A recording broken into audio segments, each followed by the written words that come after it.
They say some forests don't forget, and some stories don't stay stories. At the edge of my hometown, there's a forest everyone avoids. Not because it looks dangerous, but because it feels wrong. Even in broad daylight, it's darker than it should be. Like the light itself refuses to go too far inside. And for as long as I can remember, people have told the same story about it. Decades ago, on the first day of June, a local school took their students there for a picnic. It was supposed to be a perfect day. Kids laughing, running through the trees, picking flowers. But one little girl wandered too far from the group. At first, no one noticed.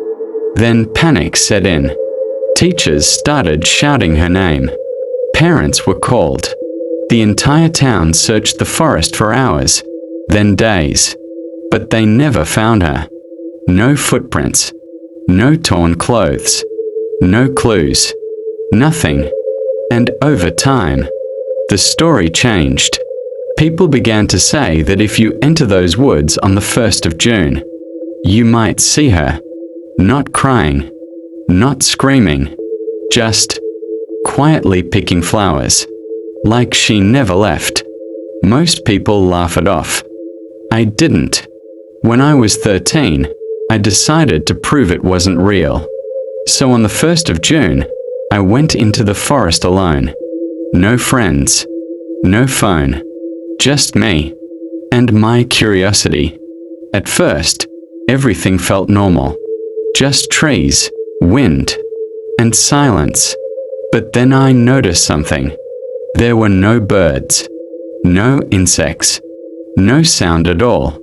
Just silence, the kind that makes your ears ring. I kept walking deeper, trying to convince myself it was all in my head. And then I heard it. A soft, childlike laugh. Not far away, not behind me. Right next to me. My whole body froze. My heart started pounding so hard I could hear it echo in my ears. Slowly, I turned around, expecting to see someone, anyone, but there was no one there.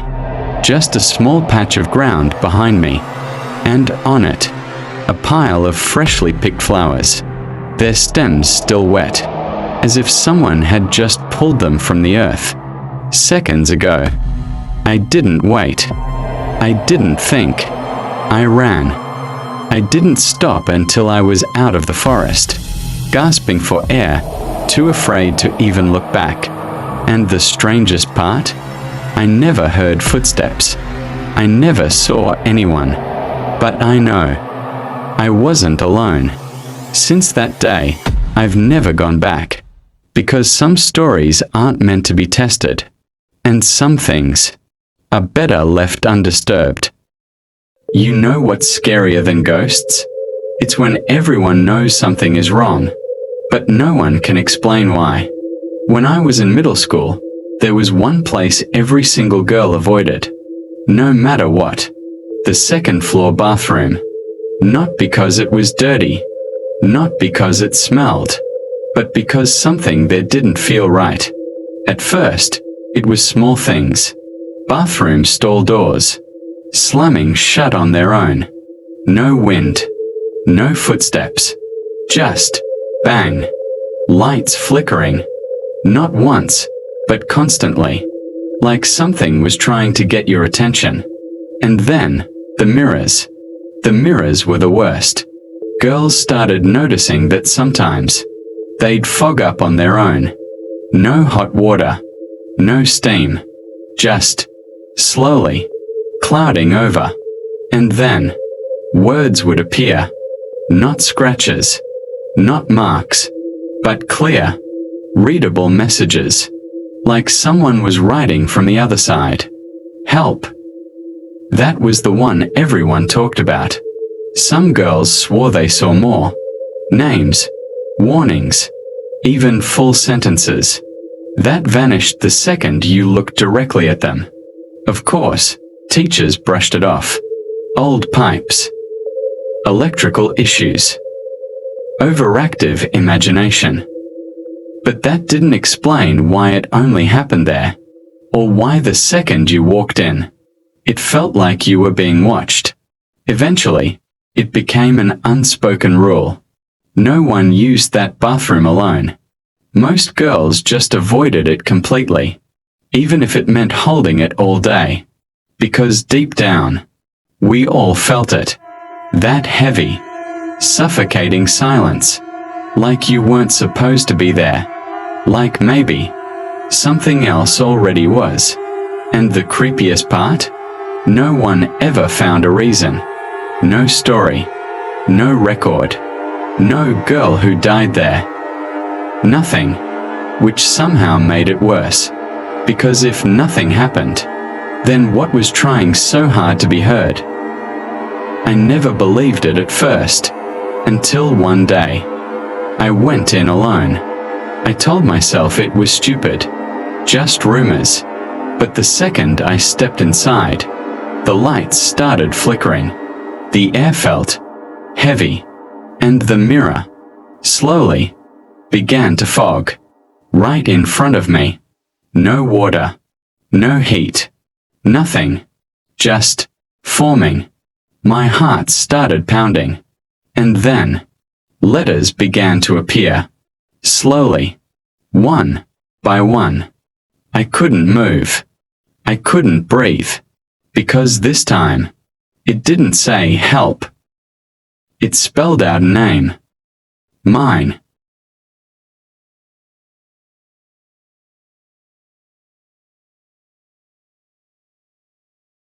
Something used to shake my bed every night, and it wasn't an earthquake, because only I could feel it. I don't usually talk about this, but what happened in my childhood still doesn't make sense. It started when I was 6. My bed would shake violently at night, like something was underneath it, hitting from below. Not once, but repeatedly. I thought it was an earthquake, but only I could feel it. I used to hide under heavy blankets, frozen, hoping it would stop. One night it got worse. The shaking became so strong I screamed while lying in bed. My sisters ran to the door and just stood there, wide eyes, silent. My mom came in, turned on the light, and instantly everything stopped. No shaking, no sound, like it had never happened. But I wasn't imagining it. My sisters said I was screaming about an earthquake under my bed. There was no earthquake. After that night, the house changed. Lights turned on by themselves. Radios blasted static in empty rooms. TVs flickered with noise that made no sense. It always happened in silence. When we were calm, we started avoiding the house. We'd sit outside waiting for our parents, because inside felt heavy. Wrong. Like something was there with us. Especially the hallway. Even in daylight it felt off. At night, we didn't walk, we ran. Because it didn't feel empty. It felt aware. Sometimes I walked slowly through it, just to prove nothing was there. But every time, the air felt heavier. Like something noticed me. My siblings felt it too. We just never talked about it. Each of us thought it was only happening to us. But we were all living the same fear. Alone. At night, things escalated. Doors creaked open slowly. Footsteps echoed in empty rooms. Not random, but deliberate, like something checking if we were awake. My parents found nothing. No intruder. No explanation. Just silence afterward. But silence never felt empty. It felt occupied. One night changed everything. I woke up and felt it immediately. The air was heavier. My body wouldn't move properly. Then I realized. The bed wasn't shaking this time. Something was on it. I couldn't see anything, but I felt a dip beside me, like weight shifting closer. No sound. No movement. Just presence. Then I heard it. Breathing. Right next to my ear. Not mine. I couldn't move. I couldn't scream. Fully awake. Trapped with something sharing my space. Then it stopped. Like it knew I noticed it. The next morning, I stayed silent. But I knew it. We were not alone. My siblings started saying the same things. Shadows. Footsteps. reflections that moved wrong. We were seeing different parts of the same thing. Something in that house was observing us. Eventually, we moved out. Everything stopped. No shaking. No footsteps. No lights. Nothing. But it never felt like it left. It felt like it stopped showing itself. Like it had learned everything it needed. And was just waiting. Because some presences don't scare you every night. They observe. My parents thought I had an imaginary friend. Until she started predicting things before they happened. Not me, my cousin. And even now she can't explain it. She was only 4 when they moved into that old 1900s house. Quiet. Too quiet. And that's when she met her. A girl named Lena. Upstairs. In a room no one used. They called it imagination. Until Lena started appearing in the doorway. Just watching. Never speaking first. Always standing there like she already knew what would happen next. And then one night, she woke up frozen. Heavy silence in the room. And at the foot of her bed, Lena was there. Not touching the floor. Not blinking. And she whispered, "Don't go near the stairs tomorrow." The next day the railing snapped. She fell forward, but stopped right at the edge. Like something caught her. Accident, they said, weak wood. But then it happened again. Don't eat that. And everyone else got sick. Stay inside today. And a crash happened right outside their street. Don't go with them. And those friends ended up in the hospital. Until Lena stopped fully appearing. Becoming just a breath behind her ear. Sometimes a shadow in the corner. Until one day in the attic, they found a hidden box behind the wall. Old photographs inside. And in one picture, Lena, same face, same eyes, and written on the back, Lena Harper, 1916. Records confirmed she died at 13. The same age my cousin was when the warning stopped. And after that, no footsteps, no voice, nothing. Just silence. But sometimes, when something feels wrong, she still hears it. Very faint. Not today. And the worst part is, now it doesn't sound like Lena anymore. It sounds like someone else saying it.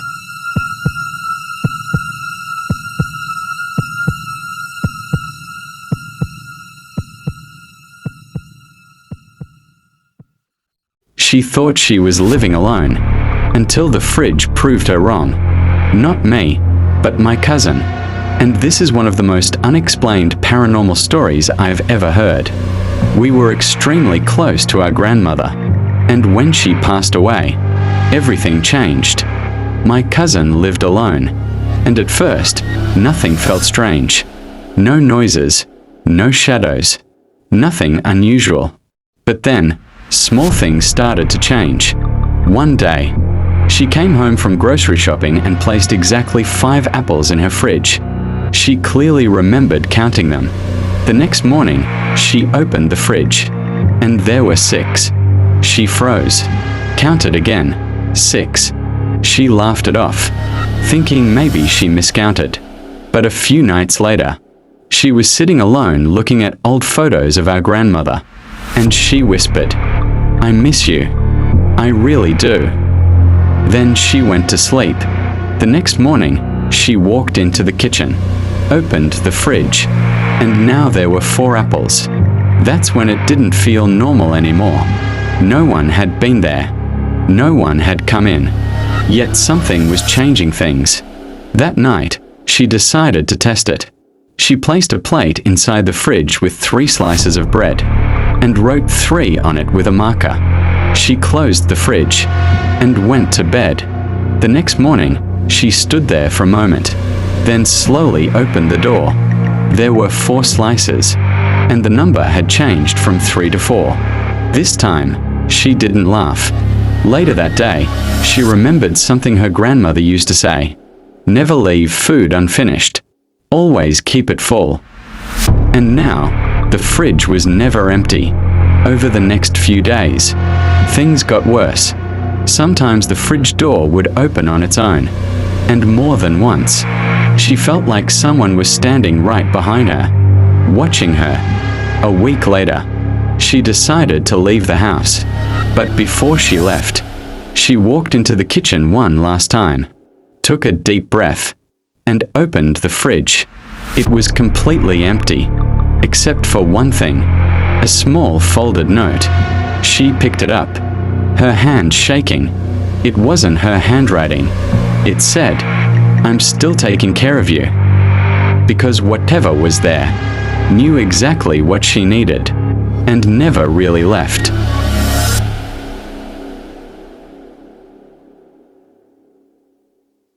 The call came from his mother, at the exact moment she couldn't move, couldn't speak, and wasn't even holding her phone. Not me, but my older brother. And this is something he still cannot explain. Back in 2012, he was living alone in a small apartment in Manchester. Normal life, normal routine, nothing strange, nothing paranormal. Until one night, at exactly 2:32 a.m., his phone started ringing. Still half asleep, he reached for it.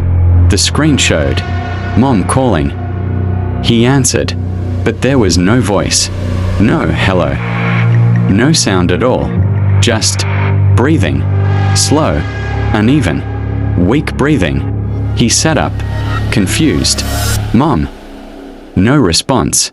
The breathing continued, getting slower, weaker, like someone struggling to stay conscious. Then suddenly, the call ended. He stared at his phone. Call duration, 12 seconds. Time, 2:32 a.m. He almost called back, but stopped, thinking maybe it was a glitch or a mistake. So he put the phone down and went back to sleep. The next morning, he woke up to a message from our dad. "Call me. It's urgent." He called immediately. Our dad answered, his voice shaking. "Your mom collapsed last night." He froze. "What time?"